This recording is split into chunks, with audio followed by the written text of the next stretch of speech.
Gracias, señor presidente. Buenas noches para todos. Senadora Nora Tovar, gracias y felicitaciones de antemano por el debate. Yo voy a hacer una presentación en dos partes. Quiero hacer una reflexión, yo creo que es importante para todos.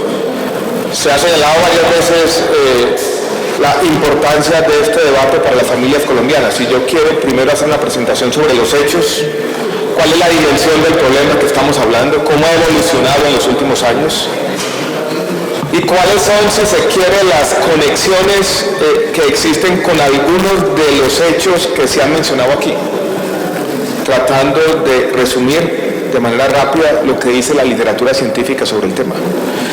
Y utilizando, como lo señaló el senador Galán, un enfoque de salud pública que significa, entre otras cosas, que debemos traer a este debate lo mejor de la evidencia. Después de esa primera parte, voy a mencionar los aspectos de política pública en sus tres dimensiones principales: prevención, tratamiento y reducción del daño. Y si se quiere, vamos a hacer un análisis objetivo, en algunos aspectos descarnado, sobre lo que ocurre en el país. Quiero señalar un primer punto antes de comenzar con la descripción de los hechos, senadora, senadores, incluso a los televidentes. Me parece incluso preocupante, y voy a decir por qué más adelante, que solo esté citado a este debate del ministro de Salud. Este es un problema que se manifiesta en la salud, pero como vamos a ver más adelante, las políticas más importantes, que son las políticas preventivas, son de naturaleza intersectorial. En un debate como este tiene que estar presente el Ministerio de Educación. En un debate como este tiene que estar presente, si se quiere, planeación nacional, porque aquí hay un componente territorial que es fundamental. Vuelvo y repito, las políticas de prevención, que son las políticas fundamentales, tienen esa naturaleza intersectorial y así figuran, por ejemplo, en nuestro Plan Nacional de Salud Pública. Y uno de los problemas graves que tenemos es que muchas veces no somos capaces de articular las diferentes dimensiones de la política pública. Pero vamos a ver dónde estamos. El último reporte que tenemos sobre las prevalencias de consumo en las tres dimensiones que nos preocupan, dos son legales, una es ilegal. Hablemos de alcohol, tabaco y sustancias ilícitas. Muestran resultados que son de alguna manera contradictorios. Tenemos buenas noticias en cigarrillo, en tabaco. Una disminución de las prevalencias tanto de último año como de último mes. Y es una reducción sustancial. En prevalencias de último año, ustedes, los colombianos que dicen haber consumido cigarrillo el último año, tenemos una disminución de casi 10 puntos porcentuales. Las de último mes, que son también las más relevantes, pasaron del 21% al 17%. O sea, tenemos una reducción de 4 puntos porcentuales en el consumo de cigarrillo en el último mes, reportado en el último estudio, que tiene aproximadamente un año. Y yo creo, senadores, que eso nos llama la atención de manera inmediata de un hecho relevante. Y voy a volver sobre este punto al final de mi presentación. El cigarrillo no es una sustancia prohibida. Y la disminución de esa prevalencia yo creo que viene de un conjunto de políticas públicas que han hecho un énfasis importante en la prevención y donde de fondo hay un cambio cultural, donde tenemos una especie de retroalimentación entre las políticas públicas y lo que está ocurriendo en la mente de las personas. Y eso es lo que tiene que ocurrir para poder que este tema tenga de alguna manera un buen manejo. Tenemos que juntar las normas sociales con lo que viene de políticas públicas, y es lo que ha ocurrido en tabaco. Crecimiento de una norma social, de un rechazo de la sociedad, que ha sido complementado con una serie de políticas que han prohibido el consumo de tabaco, por lo menos en ciertos entornos. También una política de salud pública, que ustedes la conocen bien, agresiva, por ejemplo, en el etiquetado. Y las dos cosas se han complementado, políticas públicas con la consolidación de normas sociales. El alcohol, que ha sido un problema histórico de nuestra sociedad, lo que muestran los datos de prevalencia, tanto de último año como de último mes, incluso de consumo de alcohol a lo largo de la vida, es que no ha pasado nada. No tenemos un gran cambio en la última década, con problemas muy complicados de salud pública. En sustancias ilícitas tenemos un aumento, y un aumento más o menos sustancial. Las prevalencias del último año, o sea, porcentaje de colombianos que decía haber consumido una sustancia ilícita en el año previo a la encuesta, en el año 1996 eran del 1,6%. Hoy son del 3,6%, entonces más que se han duplicado. Y yo entiendo este debate como una reflexión en este aumento en el consumo de sustancias ilícitas en nuestro país. Yo creo que eso lo tenemos que poner sobre la mesa. Ahora, un dato que también yo creo que nos hace reflexionar sobre la importancia relativa de los diferentes problemas, porque a veces ponemos mucho énfasis en el tema de las sustancias ilícitas, pero dejamos de lado los otros problemas. No tengo los datos últimos actualizados para Colombia, pero se pueden extrapolar en nuestra realidad. En Estados Unidos, en el último año para el cual existen estadísticas, ocurrieron 440.000 muertes asociadas al cigarrillo, 100.000 muertes asociadas al alcohol, 25.000 muertes asociadas a todas las sustancias ilícitas en conjunto. Entonces la invitación es no solamente poner el énfasis en el tema de las sustancias ilícitas, yo creo que tenemos que mirar de manera integral tanto el consumo de cigarrillo como el consumo de alcohol, y como lo voy a decir en un rato, y como también lo señaló el senador Galán, incluso Carlos Fernando también, el senador, el conjunto de políticas preventivas de pronto apuntan y tienen que apuntar tanto al consumo de cigarrillo, de alcohol, como de sustancias ilícitas. Es muy difícil diseñar una política preventiva que apunte a un solo lado, y yo creo que sería ineficaz también desde un punto de vista de salud pública, que es el que estamos tratando de traer a cuenta. Yo creo que también en este aspecto, y este es tal vez un elemento más polémico, tenemos que hacer una distinción entre el consumo y el consumo problemático. No todo el consumo, por ejemplo, de sustancias ilícitas es problemático, y no todo necesita despegar todo el conjunto de políticas públicas. Aproximadamente una décima parte de los consumidores son consumidores problemáticos que necesitan algún tipo de tratamiento. Yo creo que esa distinción también debe traerse sobre la mesa. Empiezo con una primera conexión empírica que ha sido fruto de debate importante en el país, donde la evidencia todavía no es definitiva. Entonces estaba ahora un titular de prensa sobre Colorado, donde parece existir una conexión causal en su argumento entre la legalización de la marihuana, en particular de la marihuana medicinal, y el incremento del consumo. Yo estaba aquí revisando la evidencia. Usted conoce el senador Galán, Mark Taylor, que tiene tal vez el libro más leído, que hace un resumen de los estudios de estudios. 11 estados de Estados Unidos que han despenalizado el consumo de marihuana. Y uno compara qué ha pasado con el consumo de marihuana en los 11 estados que la despenalizaron y los otros donde no ocurrieron políticas similares. No encuentra en este caso ninguna evidencia del incremento del consumo. Yo tuve la oportunidad hace aproximadamente 4 años de hacer un estudio sobre un tema polémico, y con el presidente Uribe discutimos este tema en algún momento cuando se estaba discutiendo por primera vez en el año 2002. En medio del referendo de esa época hubo un primer intento por tener la prohibición en la Constitución. En Colombia se despenalizó en 1994 el consumo, lo que se llamó la dosis mínima. Y ha existido desde entonces un debate en el país sobre la conexión entre esa medida de política pública, impulsada en su momento por el magistrado Carlos Gaviria, que en paz descanse, y los aumentos ulteriores del consumo de sustancias ilícitas, que ya señalé hace un rato. Si uno mira las dos cosas y las superpone en un plano, se despenaliza el año 24 y se ve que comienza a crecer el consumo desde entonces. Yo hice un análisis estadístico en profundidad, tratando de determinar en qué momento ocurría el punto de inflexión.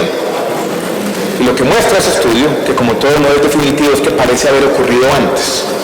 Esto es, no tenemos por lo menos una evidencia definitiva que la despenalización haya sido el factor preponderante detrás del aumento del consumo de sustancias ilícitas. Esto es difícil porque nos muestra, senadora Tovar, que el hecho de la prohibición no nos va a resolver el problema. Volver a la penalización no nos va a resolver el problema.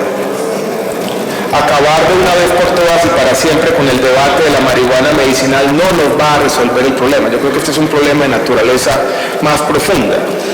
Ustedes tienen preocupaciones que yo entiendo, y si uno en el debate de la marihuana medicinal puede mandar un mensaje erróneo a la sociedad y se puede decir, mire, estamos siendo permisivos con el consumo. Y esa permisividad mandada desde el Estado, que sin duda tiene un poder simbólico, entonces logra cambiar ciertas normas sociales y cambiar ciertos valores y que eso lleve al aumento del consumo. Yo encuentro esa una preocupación válida, pero la evidencia no parece mostrar que esa conexión entre la despenalización del consumo y, si se quiere, la marihuana medicinal tenga que ver con un problema que es real, que es cierto, pero que tiene unas causas más profundas, más complejas. Alguien dijo, refiriéndose a este debate, lo siguiente, yo creo que es una frase que yo quiero traer a cuenta. Dijo, no sé cuál es la mejor política para lidiar con el consumo de sustancias psicoactivas. Lo que sí sé es que la prohibición absoluta ha hecho más daño que bien en las sociedades. Yo creo que ese es un debate que está dando el mundo. Y hoy tenemos en el mundo dos cosas que están cambiando. Yo creo que hay un cambio cultural sobre la forma de abordar este problema en todas las sociedades. Hay una mayor conciencia de que la política tiene que ser una política con énfasis de salud pública y los derechos humanos, y los derechos humanos incluyen los derechos de los consumidores. Y yo creo que también hay un énfasis en lo que dice la evidencia. Y yo creo que la evidencia nos muestra que en este tema tan difícil, tan complejo, no hay atajos. Vuelvo y repito, yo quiero ser enfático en este punto, no creo que la penalización nos vaya a resolver de manera inmediata el problema. No existe ningún tipo de evidencia en la literatura científica que nos señale que volviendo a penalizar, volviendo a perseguir los consumidores, vamos a resolver el problema. Lo que nos lleva entonces a buscar salidas. Empecemos con las políticas públicas y veamos dónde está el país. Yo quiero hablar primero de las políticas de prevención. El senador Carlos Fernando Galán señalaba, yo creo que con razón, ha sido una pregunta, bueno, ¿qué hay detrás de los consumidores? ¿Qué hay detrás de que tengamos un consumidor problemático? Lo complejo, senador Galán, es que lo que tenemos detrás es un conjunto de vulnerabilidades que se superponen. Una de naturaleza socioeconómica, pero sobre todo de naturaleza social y psicológica, social y afectiva. Hay raíces muy profundas. Los determinantes sociales de este problema son determinantes profundos, complejos. Patologías sociales complejas de tratar. Y por eso yo creo que aquí tiene que estar el Ministerio de Educación. Aquí debería estar Coldeportes, aquí deberían estar varios alcaldes y gobernadores. Voy a mostrar más adelante cómo el problema está distribuido de manera heterogénea en el territorio. Cuando se mira en el conjunto de políticas públicas preventivas, yo creo que lo primero que se dice, y esto parece una perogrullada, pero es importante, es que tenemos que fortalecer tanto los entornos familiares, y hay un programa que incluso se llama así, Familias Fuertes, como los entornos escolares. Te hablaba, senador Galán, de la importancia del carácter. Eso no es fácil. O sea, uno puede establecer esa conexión entre muchachos, adolescentes que tengan más personalidad, pero ¿cómo construyo yo con políticas públicas en todo el territorio jóvenes, adolescentes con mayor carácter, con esa capacidad de decir, no, yo resisto la presión del grupo? No es fácil. Lo que muestra el análisis de las políticas de prevención es la siguiente paradoja, que en general no son muy efectivas y logran reducir en el mejor de los casos esas prevalencias entre 5 y 15%, pero sí son costo efectivas en el sentido de que son políticas que no cuestan mucho, no tienen muchos efectos, no puede uno decir que van a resolver los problemas plenamente, pero sí pueden, hay un posibilismo, sí pueden empezar a darnos salida. Y si uno logra en un problema que es de una dimensión grande, reducir el consumo problemático en 15%, está haciendo mucho por resolver el problema. Cuando uno repasa lo que ocurre en el país, encuentra lo siguiente. Los recursos que transfiere el Ministerio para resolver un problema como estos son exiguos, y lo tenemos que decir. Apenas superan los 20.000 millones de pesos. Los presupuestos llegan y muchas veces no se ejecutan. Los recursos que en general se transfieren a los territorios por las intervenciones colectivas, tanto a los departamentos como a los municipios, que podrían utilizarse para este tipo de políticas públicas, no tienen continuidad. No hay evaluación de esas políticas. Yo cuando me he reunido con quienes hacen las políticas dicen, mire, 6 meses está una persona, otros 6 meses viene otra.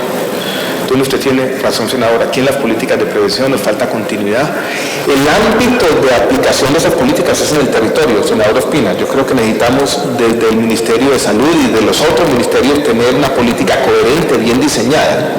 Pero aquí la clave va a estar en construir capacidades en el territorio, en esas secretarías de salud, de bienestar y de educación, tanto en municipios como en departamentos. Cosa que no es fácil. Pero tenemos algunas experiencias positivas y yo creo que también una labor que tenemos que hacer es buscar dónde están esas experiencias positivas, encontrarlas, difundirlas, transmitirlas. Pero yo creo que un primer mensaje que yo quiero dejar aquí es: la prevención es importante, pero no es mágica. Hay que saberla hacer. Está desfinanciada, no hay continuidad, no hay evaluación sistemática y hay muchas capacidades que hay que construir al respecto.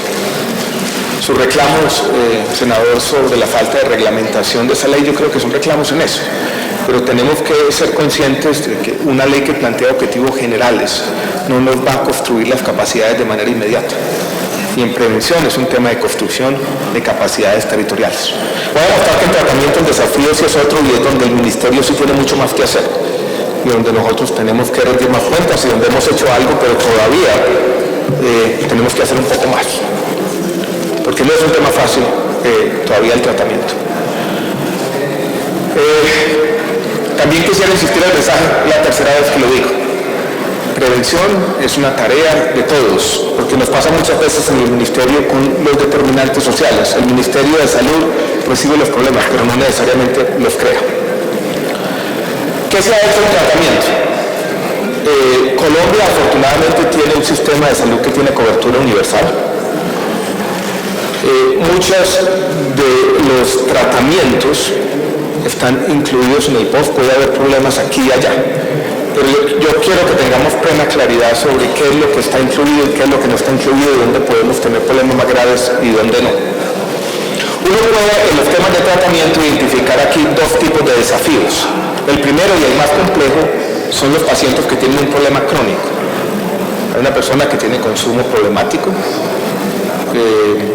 y necesita acceder a tratamientos de manera regular. Eso se incluye en el POS. Hay terapias incluidas, hasta 60 terapias, 30 para la persona, 30 para la familia. Si el problema crónico se vuelve un problema agudo o se vuelve un problema más grave que necesita internación, eso lo cubre también el plan obligatorio en salud. Creo que cubre hasta 180 días de internación. El problema tal vez es con la oferta, porque una cosa es cubrirla, pero cuando uno tiene una oferta de centros de tratamiento dispareja, heterogénea en el territorio, ahí es donde surgen los problemas que se han señalado aquí. Usted señaló desde el departamento del Meta. Colombia no ha podido todavía consolidar una oferta eficaz en toda parte. ¿Qué es lo que ha hecho el Ministerio? Lo hizo en la resolución 2003 del año 2014. Es fijar las condiciones de habilitación de los centros de tratamiento, tanto de los de baja complejidad como los de mediana complejidad, y tanto para los de internación hospitalaria completa como los de internación parcial. Yo no voy a repetir, ahora le dejo aquí, senadora, todos los datos de cómo el Ministerio ha venido tratando de regularizar esa oferta de centros de tratamiento. Todavía la oferta que tenemos de centros de tratamiento está muy por debajo de las necesidades que tiene el país, sobre todo, senador Ospina, por el aumento que hemos tenido, y el número de consumidores problemáticos en el país se cuenta en los cientos de miles. Tenemos entre 200 y 300 mil consumidores problemáticos, no tenemos una capacidad instalada en centros de tratamiento para atenderlos a todos.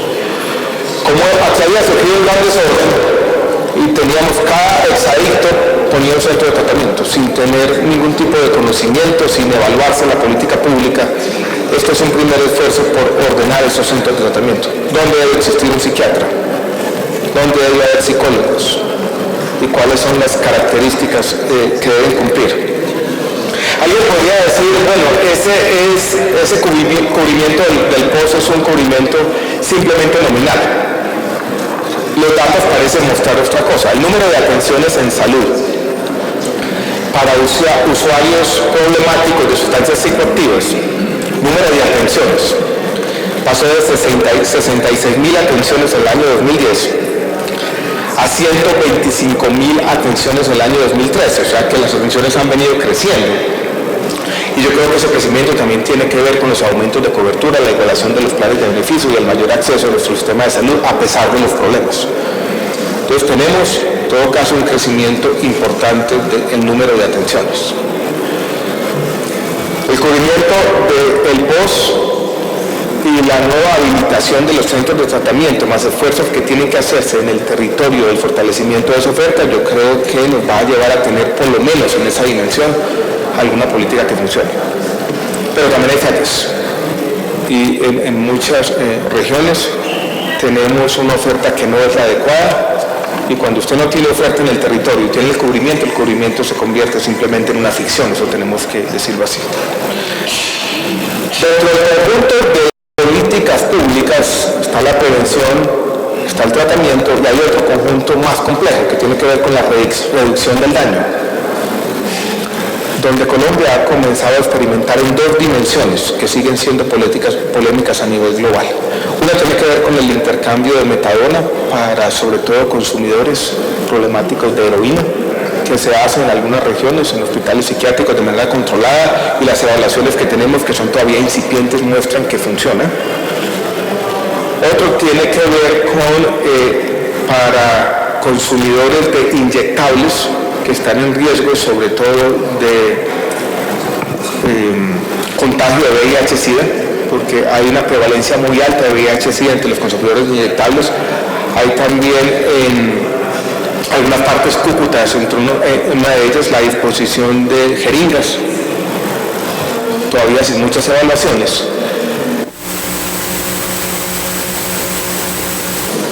En Bogotá se ha venido experimentando con una política pública que, digámoslo claramente, todavía no tiene mucha evidencia, y es el uso de marihuana para tratar adictos al bazuco, con resultados todavía no conocidos plenamente. Es un experimento. Eso hace parte de ese conjunto de políticas que podríamos llamar de reducción del daño.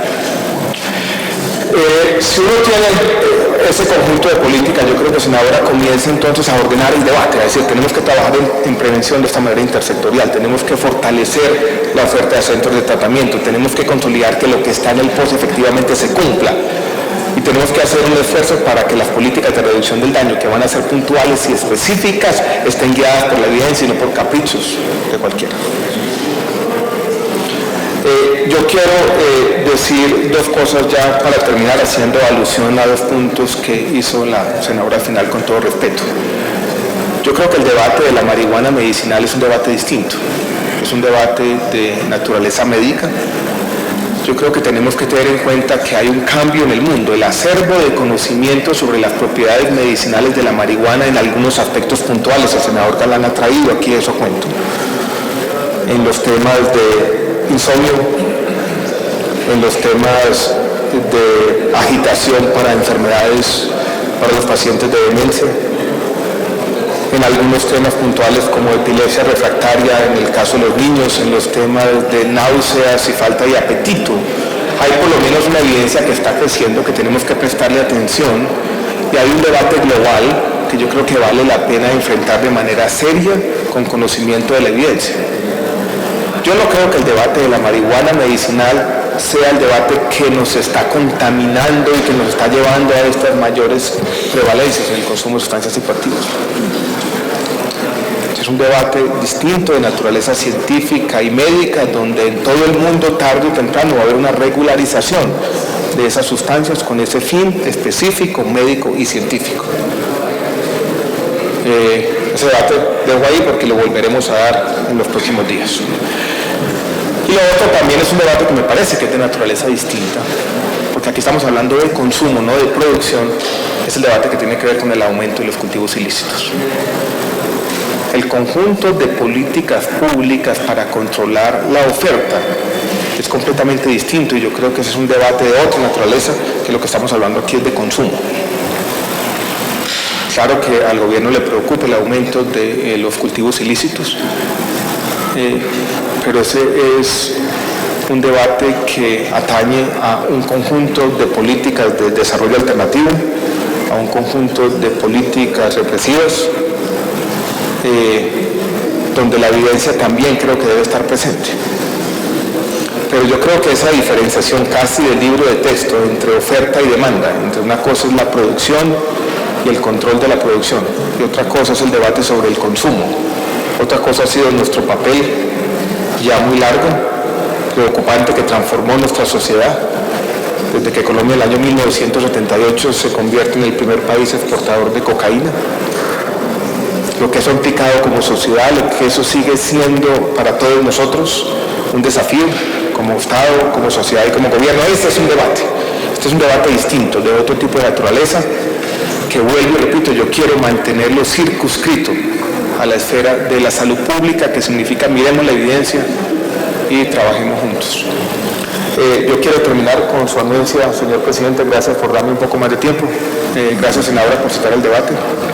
Gracias por darnos este espacio, y la invito a que sigamos construyendo, a que este debate sea simplemente el inicio de una conversación para, con todos los encargados de estas políticas públicas, afrontar este desafío. El consumo de sustancias psicoactivas, esos aumentos, no es un tema exclusivamente colombiano. Yo tuve la oportunidad de revisar encuestas de consumo en otros países, Chile, Argentina, los países del Cono Sur, que incluso tienen unas prevalencias de tabaquismo que triplican en las colombianas.